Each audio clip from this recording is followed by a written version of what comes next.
ভাষা বদলাইতে চাস? হ্যাঁ পাশা ভাই, সেই ছোট কাল থেকে তোমার ভাষায় কথা বলতে বলতে আমি ভুলে গিয়েছিলাম যে পৃথিবীতে আরো কোনো ভাষা আছে। আজ একজন আমাকে নতুন ভাষা শিখিয়েছে, আর সে ভাষার নাম ভালোবাসা। আরে হইল কি, টাইম জগতে এই বিমারি কেমনে ছড়াইলো? আমার ভাই জিমি এই বিমারিতে অস্ত্রের ভাষা থুইয়া কবিতার ভাষায় কথা কয়। তুইও কস তোর ভাষার নাম ভালোবাসা। ওই মেয়েটা কেন রে? ওটা আমার ব্যক্তিগত ব্যাপার পাশা ভাই। ঠিক আছে ঠিক আছে, তোর ব্যক্তিগত ব্যাপার তোর কাছেই থাক, কিন্তু কাম ছাড়বি কেন? অস্ত্র হাতছাড়া করলে বাঁচবি কেমনে? শোন শোন, এসব পাগলামি করিস না। আরে তুই তো চাইলে কোটি কোটি টাকা দিতে পারস আমার কাছ থেকে, টাকা নেস না। থাকস খোলা ছাদে, প্রেম করতে গেলেও তো টাকা লাগে, বাড়ি গাড়ি শান শৌকত। না পাশা ভাই, পথ যখন আমার ঘুরে গেছে তখন পুরনো পথের কোনো কিছুই এ পথে টেনে আনবো না। মেহনত করে কিছু পারবি না, দেখবি পথ ঘুরতে ঘুরতে আবার পুরানো জায়গা ফেরত আইছ। মাঝখানে খামাখা কিছুদিন ঠোকর খাবি। ঠিক আছে যা, ঘুরে যখন আইবি দেখবি পাশার সব কিছু তোর জন্য খোলাই আছে। যা, তোর অস্ত্র আমি তোর জন্য রেখে দিলাম।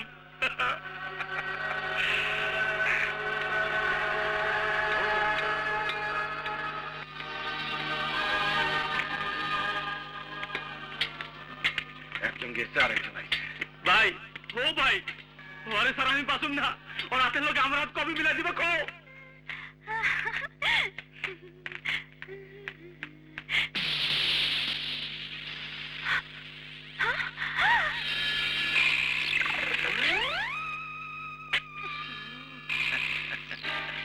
ভয় পাইছো? আমি কান কাটা রমজান, তোমার চাচা। 15 দিনের জন্য বোম্বে গিয়েছিলাম, এর মধ্যে অবাধে বাড়ির বাইরে যাওয়া আসা শুরু। সাহস তুই কোথায় পেলি? বল, এত সাহস তুই কোথায় পেলি? মুখে গুনগুন গান, অন্তরে উরু উরু ভাব, বাড়ির বাইরে পাবার আমার সাহস তুই কোথায় পেলি? বল, কোথায় পেলি? আর মারবেন না হুজুর, এভাবে মারলে মেয়েটা মরে যাবে। এখন থেকে আগামী 24 ঘন্টা তোদের দুজনের খাবার বন্ধ। চলো আমরা খেতে যাই।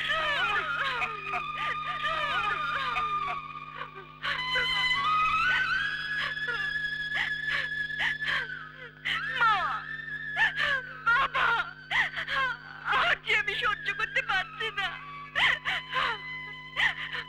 10টা বছর কিভাবে যে এত অত্যাচার সহ্য করেছি জানি না, কিন্তু আজ মনে হচ্ছে আর আমি সহ্য করতে পারবো না। আমি এমন একজনের দেখা পেয়েছি, মনে হচ্ছে তার কাছে ছুটে গেলে আমি নিজেকে সবার কাছ থেকে আড়াল করতে পারবো। মা, আমি এখান থেকে চলে যাব। বাবা, আমি এখান থেকে পালিয়ে যাব। আমি পালিয়ে যাব। না মামনি না, তুমি কোথায় যাবে? তোমার ঘর, তোমার বাড়ি, তোমার সম্পত্তি ফেলে তুমি কেন যাবে? যাবে তো তোমার এই জালিম সৎ চাচার চাচি। কদম কাকা। হ্যাঁ মা, আমি তো একটু একটু করে দিন গুনছি। তোমার 18 বছর পূর্ণ হয়ে আসছে, তারপরে সব বুঝে নিয়ে ও দুজনকে ঘাট ধরে বের করে দেবে। আমি পারবো না, আমি পারবো না। ওদের কাছ থেকে কিছু আমি বুঝে নিতেও পারবো না, ওদেরকে বের করতেও পারবো না। তুমি কেন বের করবে? ওদেরকে লাথি দিয়ে বের করবে এবারে জামাই।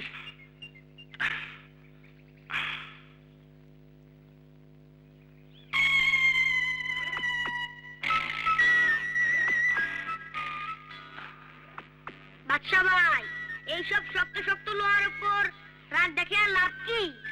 নরম মনের মানুষের লগে 3 দিন ধরে দেখা নাই, সেই দোষে লোহা লক্করের শাস্তি দিয়েছো কেন? Time pass. রাগ করো আর যাই করো, আমি কইতাছি কাল সন্ধ্যায় তোমার লগে দেখা হইব এইটার জাদুতে। চিন্তা করো না, আজকের মধ্যেই একটা ব্যবস্থা করতেছি।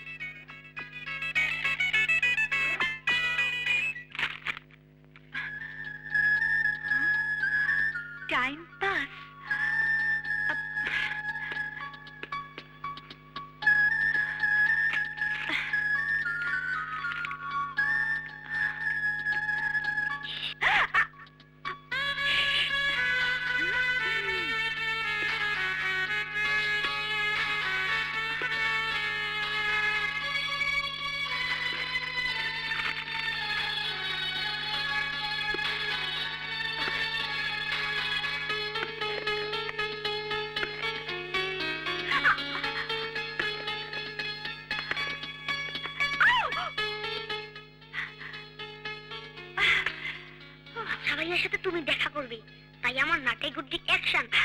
চলো।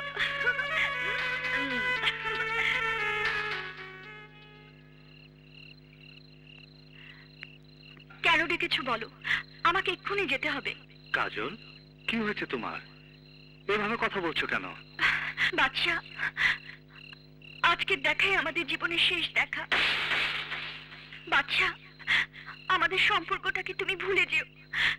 মনে করো এটা ছিল তোমার জীবনের একটা স্বপ্ন। আমার আঙ্কেল আমার বিয়ে ঠিক করেছেন, আর তার পছন্দের পাত্রকে বিয়ে করতে আমি বাধ্য। তাই আবারও বলছি, ধরে নাও আমাদের এই সম্পর্কটা ছিল শেষ রাতের এক দুঃস্বপ্ন।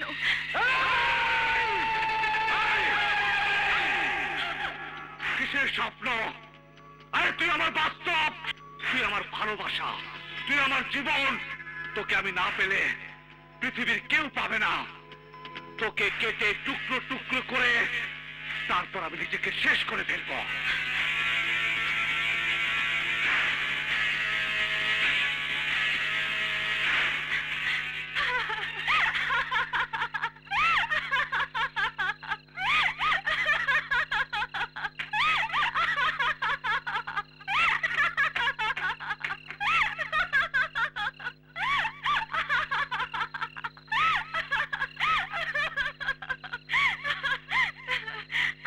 আমি দেখলাম তুমি আমাকে কতটা ভালোবাসো। হ্যাঁ বাদশা, তুমি তো আমার জীবনের একমাত্র অবলম্বন। তুমি ছাড়া আমি যে আর কাউকে ভাবতে পারি না।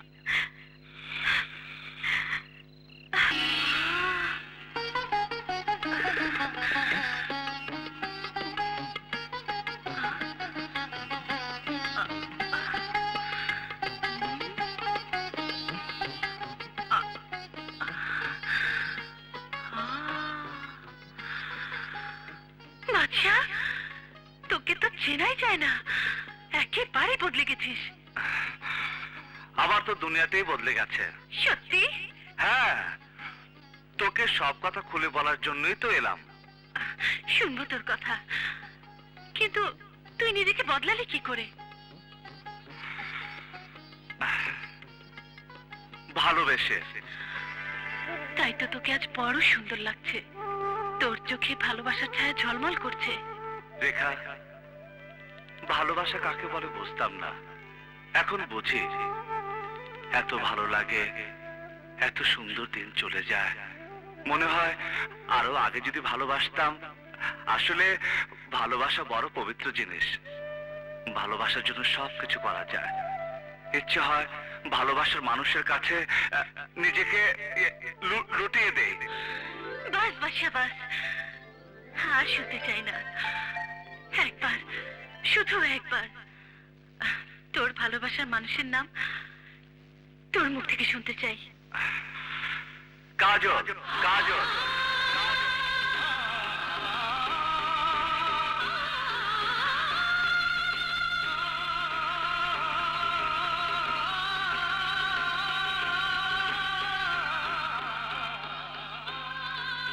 রেখা, কাজলই আমার ভালোবাসা।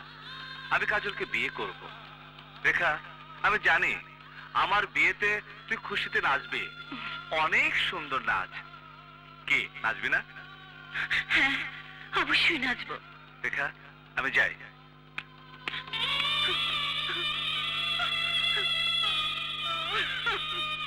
কাঁদ রেখা, আরো কাঁদ। কেঁদে কেঁদে অন্তরের সব কান্না শেষ করে দে। মিথ্যে ভালোবাসার নাটক করতে সবাই বাইজির কাছে আসে। তোর মতো বাইজির জন্য জীবন নাও। তুই শুধু জন্মেছিস কষ্ট পাওয়ার জন্য।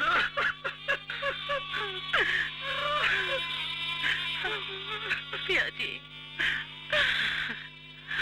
সবাই বলে বাইজিরা মানুষের ঘর উজাড় করে নেয়।